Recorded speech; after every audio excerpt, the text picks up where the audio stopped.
हैं। और मैंने आपको बड़ी खौफनाक सूरत हाल से आगाह कर दिया है कि अब ये गारों में रह के या चोटियों पर रह के लड़ने वाले तहरीक तालिबान पाकिस्तान नहीं है। अब इनके पास हथियार भी वो हैं जो अमेरिकन हैं, बेहतरीन हैं, और इनके पास वसी मैदान है और रुकावट कोई नहीं है, क्योंकि वहाँ पर इनकी मुखालफत छोटी छोटी तंजीमें करती हैं, अदरवाइज़ वहाँ पे इनको कोई रेजिस्टेंस। दोस्तों मैं महेंद्र शर्मा स्वागत करता हूं वन वर्ल्ड हिंदी में आपका। उम्मीद करता हूं आप खुश और स्वस्थ है। दोस्तों आइए दिखाते हैं टीटीपी द्वारा पाकिस्तान में कैसे आज तांडव किया जा रहा है और कैसे आज पाकिस्तान में पाकिस्तानी सुरक्षा कर्मियों को टीटीपी द्वारा जो तालिबान में अमेरिकी हथियार जो छोड़ के गए थे उनके बल पे कैसे पाकिस्तान के सुरक्षा कर्मियों को तोड़ा जा रहा है और साथ में कैसे सीपैक पे इसका फर्क पड़ेगा इन चीज़ों का। तो इसी प्रकार की चर्चा इस डिबेट में की गई है। तो दोस्तों देखिए डिबेट और कमेंट में अपनी प्रतिक्रिया जरूर दें। लास्ट में आपसे रिक्वेस्ट करूँगा, चैनल पर नए हैं तो चैनल को सबसे पहले सब्सक्राइब करें, लाइक शेयर कमेंट जरूर करें। दोस्तों जय हिंद, वंदे मातरम, भारत माता की जय। दोस्तों हम इनके साथ क्यों नेगोशिएट करते हैं? आपने एक तो पहली दफ़ा इनको बैन किया हुआ है, फिर आप बैठ के उनसे बात भी करते हैं। कभी किसी मुल्क के अंदर बैन आउटफिट से बात हुई है? जनरल फ्रैंको ने 30 साल उसने स्पेन को कंट्रोल किया, रन किया है, कभी वो बैस के साथ बैठा है? ये मूवमेंट्स चलती रहती हैं, चलती रहेंगी इंसर्जेंसी की, लेकिन हमें सबसे पहले इनसे बात करने की कोई ज़रूरत नहीं है। हमारे इस डीएनए के अंदर हमने बड़ा कॉम्प्रिहेंसिवली डिस्कस किया है कि नंबर 1 ये कौन है, कहाँ से आए, इनका मकसद क्या है, ये इस्लामिक रिपब्लिक ऑफ पाकिस्तान को क्या ये कंट्रोल करना चाहते हैं, क्या हमें ये गाइड करेंगे?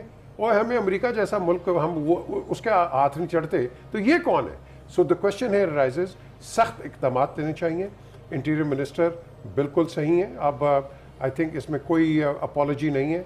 मैंने तो पहले भी कहा है, बड़ा ज़ोर से कहा है कि आपने एक वो कहते हैं ना, दिखाने की एक सज़ा देनी है, लोगों के आगे पब्लिकली देनी है। अगर वो आपको पब्लिकली मार रहे हैं, आप भी इनको पब्लिकली हैंग करें। ये मिडल ईस्ट में होता है कि नहीं? तो हम क्यों नहीं करते? हम क्यों कॉम्प्रोमाइज़ करते हैं? हमें क्या ज़रूरत है कॉम्प्रोमाइज़ करने की? क्या हमारा वोट बैंक ख़राब हो जाएगा? क्या हमें कोई तंग करेगा? नो, बल्कि दहशतगर्दी, पाकिस्तान का नाम सबसे गंदा हुआ है। हर जगह जहाँ भी मैं गया हूँ प्राइम मिनिस्टर्स या प्रेसिडेंट्स के साथ, वहाँ हमें यही एक तोहमत मिली है, आप तो जी हार्बर करते हो। और भाई हम हार्बर नहीं करते, हम सिर्फ लीनियंट हैं। ये लीनियंसी ख़त्म करनी है मुनी से।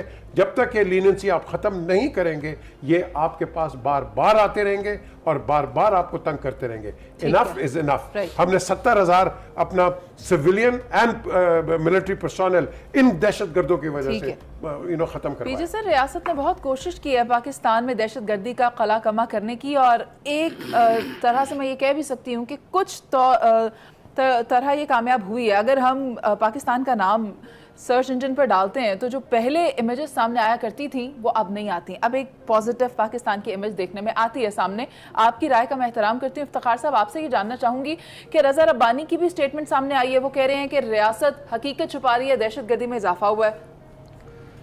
रज़ा बिल्कुल सही कह रहा है। आप सही अंदाज़ा नहीं लगा रहे कि हुआ क्या। जब अमेरिका वहाँ से निकला तो तमाम अपना असला वहाँ छोड़ गया।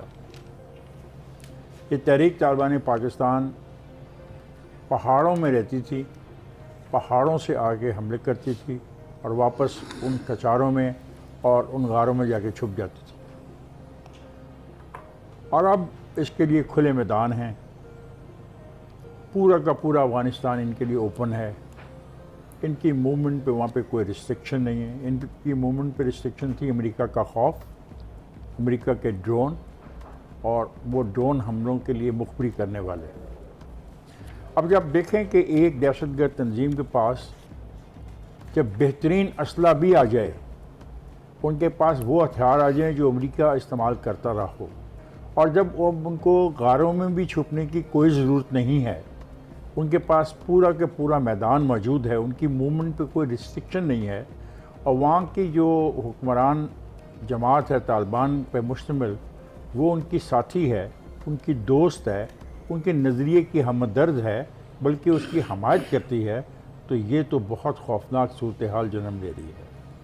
हमें इस सारी सूरत हाल को ऐसे देखना पड़ेगा।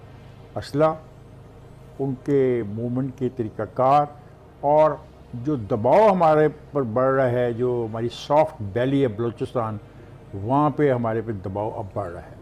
पहले वहाँ पे हम हिंदुस्तान के ही हाथों बहुत ज़्यादा मुतासर हो रहे थे, अब ये भी वहाँ पे आके दबाव डाल रहे हैं। ये दबाव इन्होंने शुरू किया सवात वाले बॉर्डर पे, और दीर के रास्ते देखें कहाँ दीर कहाँ सवात और कहाँ से ये ट्रैवल करके आए और तमाम अपने असले के साथ। तो ये बात रज़ा रुबानी की बिल्कुल सही है, हम इसको अंडर एस्टिमेट कर रहे हैं, हम आवाम से हक़ाइक़ को फिर छुपा रहे हैं। मेरी समझ में नहीं आता कि हम आवाम को क्यों नहीं इस काबिल समझते कि उनमें भी लोग दानिश्वर हैं, वो लोग भी कोई रास्ता सोच सकते हैं, वो कुछ तजवीज़ दे सकते हैं।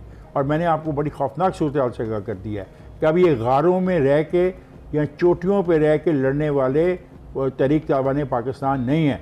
अब इनके पास हथियार भी वो हैं जो अमेरिकन हैं, बेहतरीन हैं, और इनके पास वसी मैदान है और रुकावट कोई नहीं है, क्योंकि वहाँ पे इनकी मुखालफत छोटी छोटी तंजीमें करती हैं, अदरवाइज वहाँ पे इनको कोई रेजिस्टेंस नहीं। लेकिन इफ्तिखार इनको फैसिलिटेट कौन कर रहा है? ये सवाल हम नवीद साहब से ले लेते हैं। नवीद साहब, आप क्या बता सकते हैं कि इन सब की पुष्पनाही कौन कर रहा है, और आखिरकार नेशनल एक्शन प्लान पर अमल दरामद मौसर तरीके से कब करवाया जाएगा? देखिए, नेशनल एक्शन प्लान पर अमल दरामद करने से पहले ये बात ज़रूरी है कि हम मसले की तह को जान लें कि मसला है क्या। मसला ये है कि हमारे पड़ोस में कोई भी मुल्क हो, हमारे वहाँ जितने भी मफादात हों, हमने उसको इंडिपेंडेंट स्टेट के तौर पर डील करना है। ये है लड़ाई की बुनियाद। अगर ये बुनियाद ना होती तो जो सूरत हाल अशरफ गनी के दौर में थी, जो सूरत हाल हामिद करज़ई के दौर में थी, वही सूरत हाल आज क्यों पैदा होती?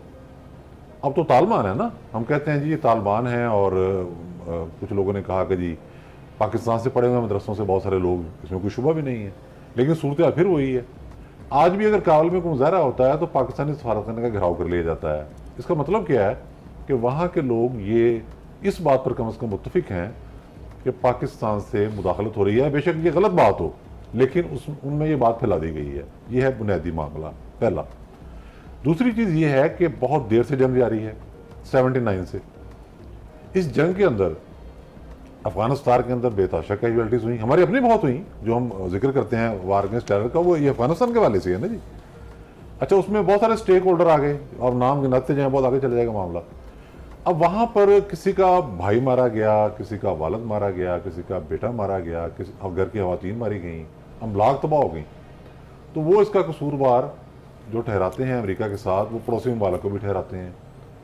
आपको याद होगा, मैं बड़ी इंपॉर्टेंट बात करने लगा हूँ, कि जब उसामा वाला ऑपरेशन होने वाला था, जब ट्विन टावर का वाक़या हुआ है, उससे पहले तालिबान की जो फ़ौज थी, रेगुलर आर्मी, वो ईरान के बॉर्डर पर पहुंच गई थी। ईरान से बाकायदा जंग उनकी होने लगी थी। उनको ये भी खदशा था कि यहाँ से भी लोग आ रहे हैं। इस तरह पाकिस्तान के बारे में भी एक हॉस्टाइल सूरत हाल पैदा हो गई है।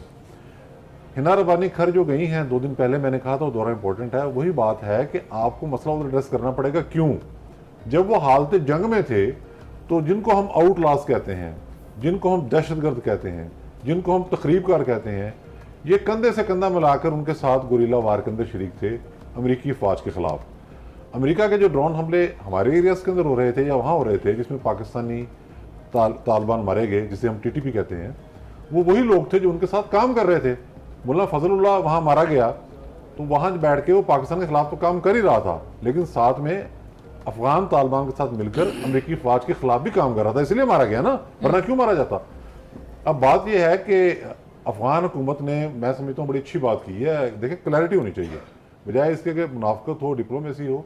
तालिबान ने साफ ही कह दिया जब हुकूमत संभाली, उन्होंने काबुल कैप्चर किया, यूँ कह लें आप, उन्होंने कहा कि देखें TTP से मामला तो आपको खुद तय करने पड़ेंगे। अगर आप ये समझें कि यहाँ हम क्रैकडाउन शुरू कर देंगे, वो मुमकिन नहीं है। ये वो लोग हैं जो हमारे उस वक्त काम आए जब पूरी दुनिया में हमारी कोई बात नहीं सुन रहा था। अब उनका एक और पहलू कबायली तर्ज अमल है। अब 3 चीज़ें हैं जो इब्न खल्दून ने कही हैं, जो बड़ी अहम हैं, जिसे मद्देनजर रख के अगली कार्रवाई करना होगी। असबियत एक ही हो तो बहुत काफ़ी होती है। यहाँ 3 असबियतें इकट्ठी हैं, लसानी असबियत, मसल की असबियत है ना आपके सामने, और नस्ली असबियत। ये 3 असबियतें इकट्ठी हैं, इसको आगे रख के आपने चलना है। पेचीदा मसला है, लेकिन हल निकल सकता है इसका। इफ्तिखार साहब, आप कुछ ऐड करना चाह रहे हैं? मैं वो बात कहना चाह रहा जो उन्होंने कही है कि तहरीक तालिबान पाकिस्तान को अब वहाँ पे कोई नहीं रोक सकता। यही मैं कह रहा हूँ। मैं ये कह रहा हूँ, पहले वो थे गारों में, पहाड़ों की चोटियों से हमलावर थे, अब वो खुले मैदान में है, वहाँ पे रेजिस्टेंस कोई नहीं सरकारी होता। तौर पे ऐलान कर दिया ना, हाँ, उन्होंने तो कह दिया कि भाई हम तो that is the most dangerous now. फिर खान साहब कौन रोकेगा? Sir we have to stop it. What are you talking? Sir Javed साहब यू की कांट राय में- stop it, leave this government. आप कह रहे हैं ना कि नहीं कोई रोकेगा, जावेद नहीं साहब- रोक सकते। नहीं, very difficult now. Afghan Taliban को रोकना चाहिए। ठीक है। ये वो हमारे हमसाये हमारे साथ टेबल पे ऊपर आके जावेद साहब- बैठे हैं, उनकी रिस्पॉन्सिबिलिटी जावेद है। साहब आप मुझे बता सकते हैं रिट ऑफ द स्टेट को चैलेंज किया जा रहा है, अब हुकूमत इस पर क्या करेगी? देखें, दो चीज़ें हैं। पहली चीज़ ये है कि जब से तालिबान की हुकूमत आई है तो ये मामला और ज़्यादा गंभीर होता गया है और जो टीटीपी एलिमेंट्स हैं और ज़्यादा एक्टिव हो गए हैं। उसके बैकग्राउंड काफ़ी गुफ्तगू होगी उस पर, लेकिन इम्पॉर्टेंट चीज़ ये है कि हमें अफ़गानिस्तान की स्ट्रेटजिक लोकेशन को भी ऑब्ज़र्व करना है कि और उसके साथ मफादात को भी देखना है, किन किन ममालिक के मफादात अफ़गानिस्तान के साथ जुड़े हैं। और स्पेशली जब से हमने तालिबान वाली लड़ाई में एक रोल अदा करने के बाद तालिबान ने हुकूमत संभाली है, उसके बाद से सी पैक और चाइना का इंटरेस्ट भी बढ़ गया। अब जब चाइना का इंटरेस्ट बढ़ गया तो अमेरिकन उधर से निकल गए। उस वक्त अमेरिकन खुद कंट्रोल कर रहे थे, अब तालिबान उधर बैठे हैं और अमेरिकन को अपने इंटरेस्ट वॉच करने हैं। जब अमेरिकन ने अपने इंटरेस्ट, अपने मफादात को देखना है तो फिर उससे वो एलिमेंट चाहिए, वो उनको सपोर्ट करने की ज़रूरत है जो उनकी लाइन टो करे और मुस्तकबिल में अफगानिस्तान एक कंफर्ट बेड के तौर पे रीजन में मौजूद ना रहे, जहां हम सी पैक के जो फ़ायदे गिनते हैं, सेंट्रल एशियन स्टेट को रूट का वाया अफगानिस्तान, वो भी ख़त्म हो जाए और चाइना के इंटरेस्ट जो हैं, जो चाइना उधर से मादनियात और दूसरी चीज़ें करना चाहता है, वो भी ख़त्म हो जाए। असल इम्पॉर्टेंट मसला ये है। अब आ जाती है बात कि पाकिस्तान को